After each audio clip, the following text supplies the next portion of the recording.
नमस्कार सर लगायत सम्पूर्ण सहभागी साथीहरू।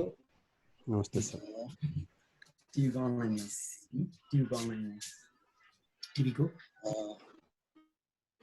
आज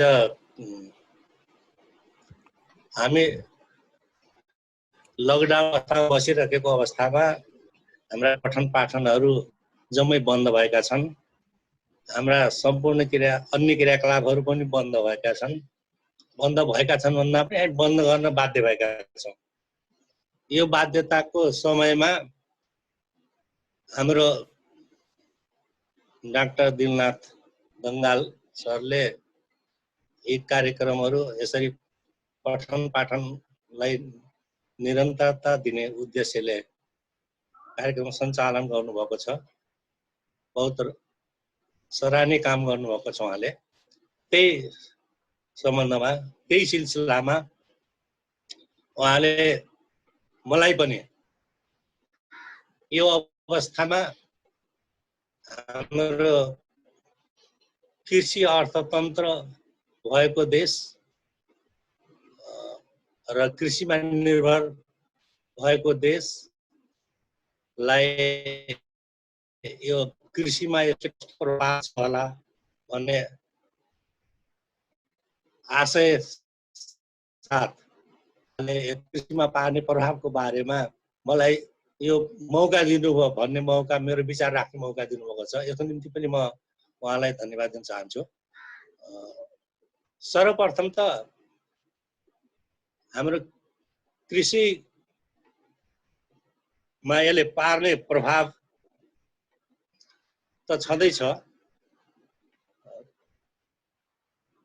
त्यसबाहेक कृषिका हाम्रा विभिन्न क्षेत्रहरूमा र कृषि अर्थतन्त्र भएको कारणले हाम्रो अर्थव्यवस्थामा कस्तो प्रभाव पार्न सक्छ होला, हाम्रो अर्थव्यवस्थालाई पनि पक्कै यसले प्रभाव पार्छ होला भन्ने आशयले यो कार्यक्रम उहाँले सञ्चालन गर्न खोज्नु भएको जस्तो मैले पाएँ। त्यही रूप मैले यहाँ केही कुराहरू सामान्य कृषिसित रिलेटेड कुराहरू, कृषिसित रिलेटेड फ्याक्ट एन्ड फिगरहरूलाई प्रस्तुत गर्ने प्रयास गरेको छु। म त्यसलाई सुरुवात गर्न गइराखेको छु। म यो स्लाइड छ मेरो, म स्लाइड देखाउँदै त्यसबाट म अगाडि त्यसलाई लानेछु।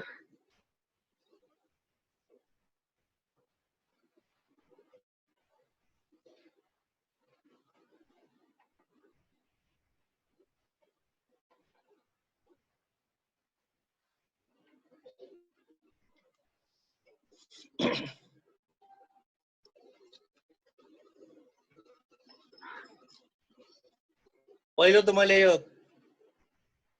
हाम्रो कृषिलाई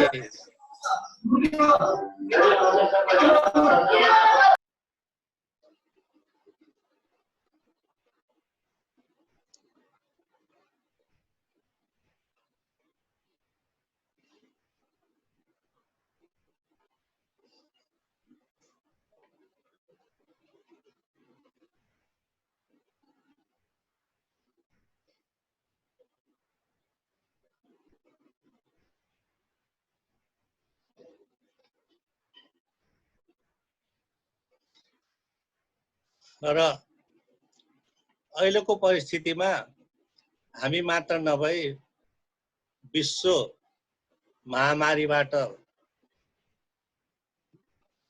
त्रस्तित छ कोभिड-19 ले गर्दा।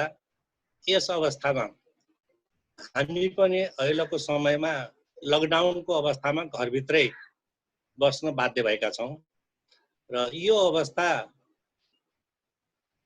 वैशाख 25 गतेसम्म निश्चित भए तापनि यो अनिश्चितकै अवस्था रहेको छ।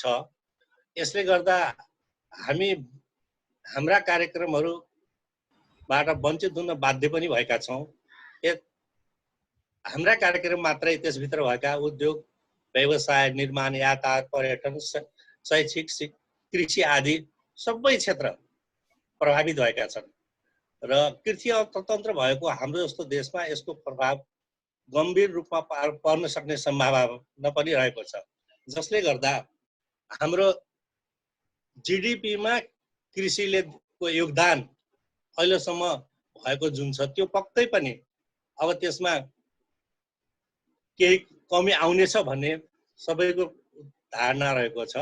त्यही अनुरूप मैले यहाँ केही प्रमुख देशहरूको कृषिले जीडीपीमा पुर्याएको योगदानको एउटा योगदानलाई यहाँ उल्लेख गरेको छु। जस्तो हाम्रो नेपालमा 25% अब हामी 65% कृषिमा आश्रित छौँ हामी र त्यसमा हाम्रो यो 18 को तथ्याङ्कले देखाएको छ हामी 25% हाम्रो जीडीपीमा कृषिको योगदान रहेको छ। यसै गरी क्रमशः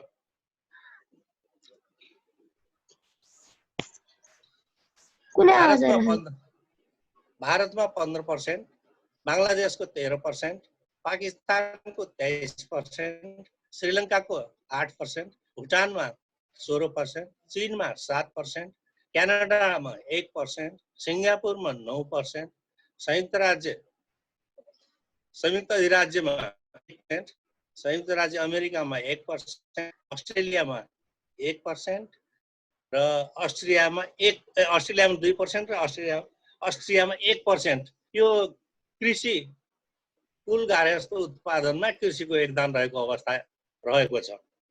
यस्तो अवस्थामा हाम्रो देशमा उत्पादन हुने केही निश्चित कृषि उत्पादनहरू छन् जुन केही मौसममा निर्भर पनि भएका छन् र प्रविधिको कारणले हामी कुनै एउटा निश्चित समयमा मात्रै कृषि पेशा ती उत्पादनहरू गर्न सक्ने अवस्था पनि रहेको छ। त्यसले गर्दा ती मुख्य हाम्रा उत्पादन क्षेत्रहरूलाई मैले यहाँ समावेश गरेको छु। यहाँ हाम्रो धान छ, हामी कहाँ धान, गहुँ, मकै, जौ, कोदो, फापर आदि कृषि उत्पादनहरू छन्। यस बाहेक हाम्रा कृषि नगदे बालीहरू पनि छन् हामीसँग। उखु, आलु, जुट, तरकारी, अलैँची, फलफुल, माछा, चिया, कफी, दुध र दुग्ध उत्पादन भनेको छ। र यहाँ हामी यसमा मैले एउटा यो तथ्याङ्क राख्ने क्रममा मेट्रिक टन, हेक्टर र उत्पादन कुल उत्पादन भनेर उल्लेख गरेको छु। यसमा केही कुराहरू ती भित्र नभएको हुनाले मैले यहाँ छुट्टै समावेश पनि गरेको छु, जसमा अन्डाको कुल उत्पादन 1000 मा हामीसँग र कुखुराको कुल उत्पादन 1000 मा 10,73,730,000 अन्डा र कुखुराको संख्या पनि 1000 मा छ 72,974.45 कुखुराहरू उत्पादन भएको अवस्था छ। यसरी हाम्रो कृषिसित सम्बन्धित उत्पादनहरू यत्रो परिमाणमा भएको छ। यो पर्सेन्टेज हिसाबले पनि देखाएको छ, जसले गर्दा हाम्रो कृषि अर्थतन्त्र यी कुराहरूमा समावेश छ। त्यसैले मैले यो कोभिड-19ले कृषि क्षेत्रमा कुन क्षेत्रमा कसरी प्रभाव पार्छ भन्ने सम्बन्धमा मैले बुदागत रूपमा यहाँ उल्लेख गर्न चाहेको छु। एउटा पहिलो मैले यसले पार्ने प्रभावमा भनेको उत्पादनलाई बजारसम्म पुर्याउने एउटा कठिनाइ छ। वर्तमान अवस्थामा लकडाउन भएको कारणले सबै क्षेत्र रोकिएको अवस्था छ। त्यसैले हाम्रो जुन उत्पादन छ त्यो उत्पादन बजारसम्म पुर्याउने साधनको अभाव छ। र अर्को कुरा, हाम्रो जस्तो पहाडी जिल्ला, धेरै पहाडी जिल्लाहरू भएको देश, जसले ती पहाडी जिल्लाहरूमा भएका उत्पादनलाई बजारसम्म पुर्याउन सक्ने अवस्था पनि छैन। हिजोसम्म साधनहरू जुन यातायातका साधनहरू प्रयोग गरिन्थ्यो ती सबै बन्द छन्, जसले गर्दा ती ठाउँमा भएका उत्पादनहरू सबै प्रयोग नभएर त्यसै फाल्नुपर्ने अर्थात् त्यसै कुहाएर फाल्नुपर्ने अवस्था पनि रहेको छ। त्यसैले मैले एउटा तस्बिर पनि राखेको छु। यी हाम्रा उत्पादनहरू यसरी कोहेर फालिराखेको छ। यो कोभिड यसको कारणले यी अवस्था सिर्जना भएको छ भन्ने कुरा मैले यहाँ उल्लेख गर्न चाहे। अनि त्यस्तै अर्को छ उचित भण्डारणको समस्या हामी कहाँ छ भने मैले अब उचित भण्डारण हामीसँग भएको उत्पादनलाई अहिलेको अवस्थामा बजारसम्म पुर्याउन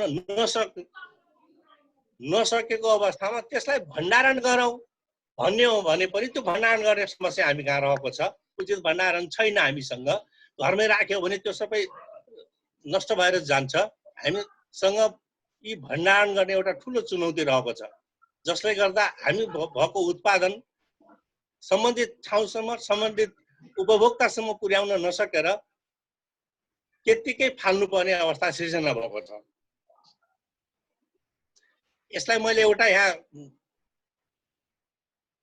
चित्रमा देखाएको छु। यस्तो अवस्था सिर्जना भएको छ हामी कहाँ।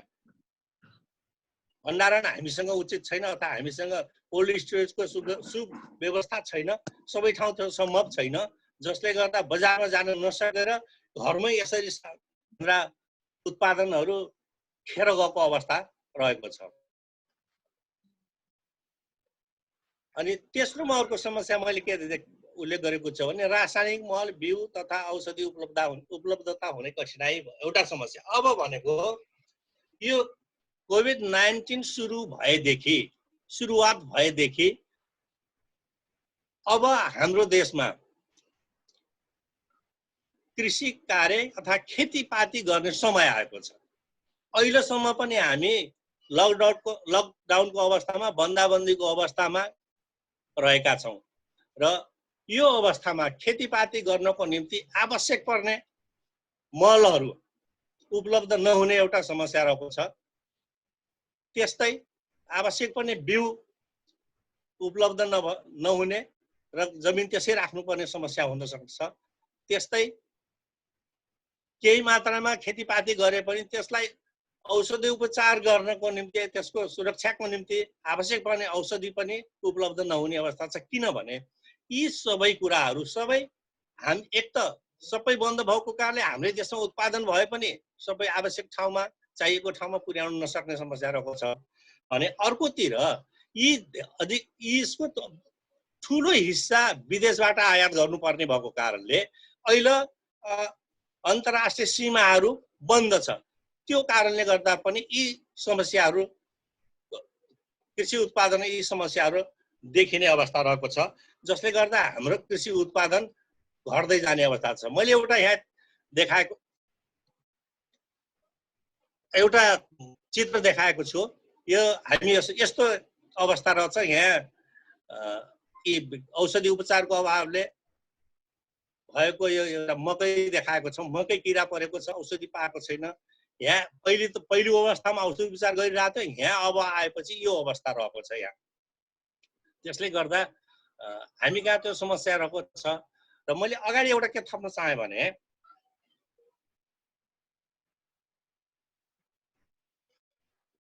यही बजारसम्म पुर्याएको छ। हिजो हामी मिडियाहरू पनि पढ्यौँ होला, मिडियाहरू पनि देख्यौँ होला, बाटोमा दुधहरू बगाएको, दुधहरू फालेको, बारीमा हाम्रा तरकारीहरू सडेको कुहिएको अवस्था रहेको छ। हाम्रो कृषि उत्पादनलाई नकारात्मक प्रभाव पार्ने हो। र अर्को एउटा मैले एउटा समस्या के देखेको छु भने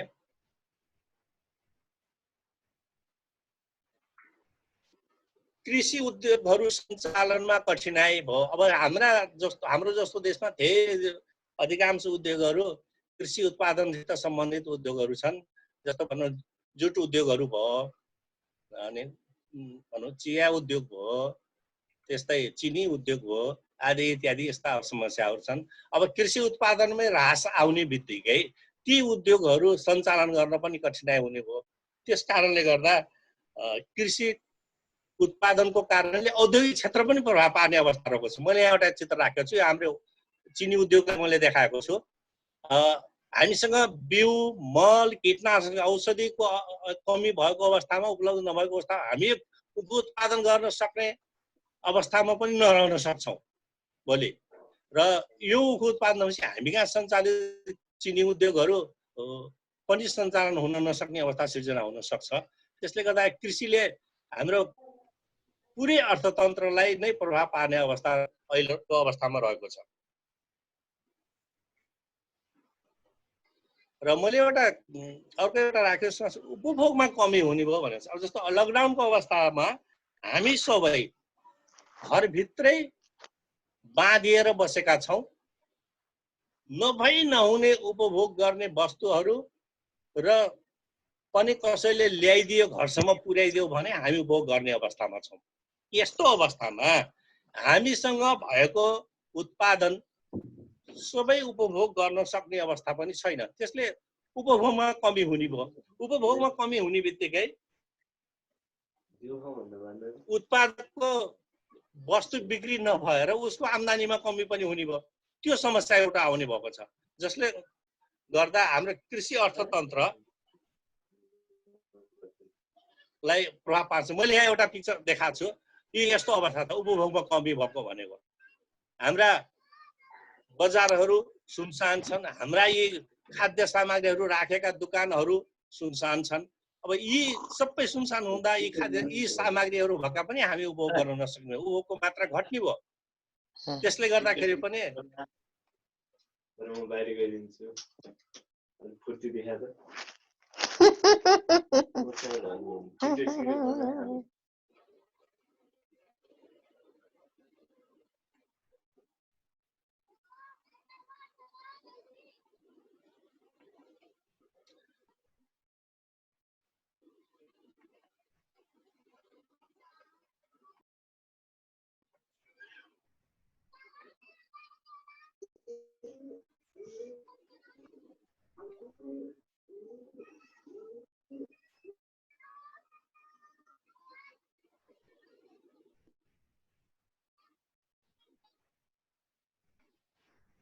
यसैसँगै मैले एउटा यहाँ लगानीमा कमी आउने भयो यसले गर्दा भन्ने एउटा त्यो समस्या देखेको छु। र यसरी उपभोगमा कमी हुने बित्तिकै हाम्रो आम्दानीमा कमी हुने भयो। त्यो एउटा भनौँ सर्किल हो। त्यो अब के छ, त्यो चक्रले गर्दाखेरि के हुने भने यहाँ आम्दानीमा पनि कमी हुने बित्तिकै उपभोगमा कमी भयो, आम्दानीमा कमी भयो, आम्दानीमा कमी भयो, लगानीमा कमी हुन्छ। त्यसले गर्दा लगानीको मात्रा घट्ने भयो, जसले गर्दा हाम्रो कृषि क्षेत्रमा लगानीको मात्रा घटेर कृषि उत्पादनमा कमी हुने हो कि भन्ने एउटा सन्तासको अवस्था पनि हामी कहाँ रहेको छ।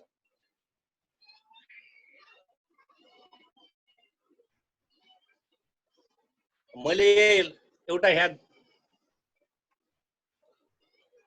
तस्बिर देखाएको छु। यस्तो अवस्था छ हामी कहाँ,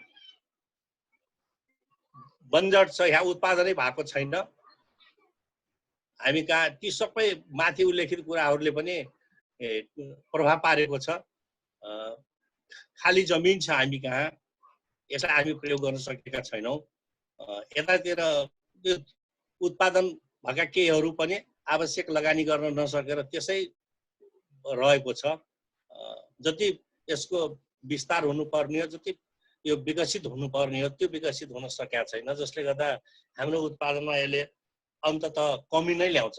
यी सबै समस्याहरू हाम्रो कृषि समस्यामा देखिएका छन् र यसले गर्दा हाम्रो कृषि उत्पादन कमी हुन गई हाम्रो अर्थतन्त्रलाई नै नकारात्मक प्रभाव पार्ने सम्भावना देखिएको छ।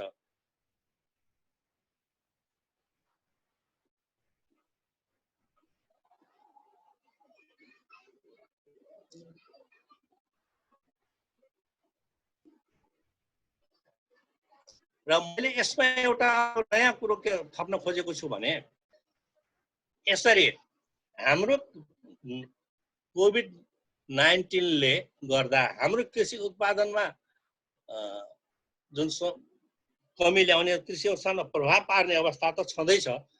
त्यसबाहेक मैले एउटा यहाँ मैले थप्न खोजेको मात्रै के हो भने हाम्रो कुल गार्हस्थ्य उत्पादनमा रेमिट्यान्सको योगदान भनेर हाम्रा प्रमुख 5 देशहरूको मैले यहाँ राखेको छु। यो मात्र राख्न खोजेको के हो भने हाम्रो विदेशमा गएर काम गर्ने हाम्रो जुन जनशक्ति छ त्यो जनशक्ति क्रमिक रूपमा जो भन्दा आज घट्दै गएको छ। त्यो घट्ने क्रमले हाम्रो कुल गार्हस्थ उत्पादन के कुल गार्हस्थ उत्पादन त्यसले पुर्याउने योगदान पनि घटेको छ। र यदि यो जनशक्ति जहाँ जुन अहिले लकडाउनको कारणले कोभिडको कारणले हाम्रो जनशक्ति जहाँ बाहिर गएको छ, अब यति मात्रै होइन हाम्रो मित्र राष्ट्रदेखि अन्य बाहिर मुलुकहरूमा रहेको छ, त्यो जनशक्ति त्यो जनसङ्ख्या अहिले हाम्रो देशभित्र फर्किसकेको छ। यो अवस्थामा हामीसँग हिजो खाली रहेका जमिनहरू, हिजो उत्पादनमा प्रयोग नगरेका जमिनहरू, ती जमिनहरूमा यो जनशक्तिलाई लगाउन सक्यौं भने, यो जनशक्ति त्यहाँ लाग्यो भने हाम्रो कृषि उत्पादन, यसले कृषि उत्पादनमा म केही प्रयोग गर्न सक्छौं कि कृषि उत्पादनमा केही सुधार गर्न सक्छौं कि भन्ने एउटा आशयले मैले